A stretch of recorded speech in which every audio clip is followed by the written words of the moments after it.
ஆக்சுவலா இதை பொறுத்த வரைக்கும் அந்த சுர்ஜித் பிரதர் வந்து பாத்தீங்கன்னா நம்ம முக்குளத்தூர் சமுதாயத்தை சார்ந்தவர் தான், தென் மாவட்டம். ஸோ அவர் வந்து கொலை பண்ணியிருக்காரு, அவரோட எதிர்காலமும் இருக்கு, அவரும் நல்லா இருக்கணும் இல்லையா.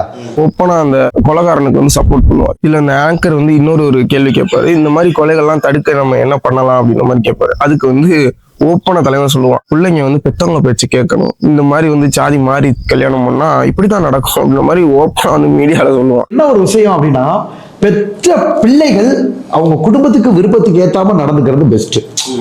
அவனை சொல்லி நிறுத்துங்களேன்டா, அவன் நிறுத்துற அந்த லூசுக்கு மட்டும் வந்துட்டே இருக்கான் போடுறா, வர நிறுத்துற அவனை, பைத்தியக்காரப்ப எதுக்குடா வரீங்க எங்கெல்லாம். இவ்வளவு கேவலமா பேசிட்டு இருக்கையில நடுவுல ஒரு சிரிப்பா பாருங்க, எரிச்ச முடையா வரும். ஸோ அவர் வந்து கொலை பண்ணியிருக்காரு, அவரோட எதிர்காலமும் இருக்கு, அவரும் நல்லா இருக்கணும் இல்லையா. சிரிக்கிறானி வெக்கமா இல்ல.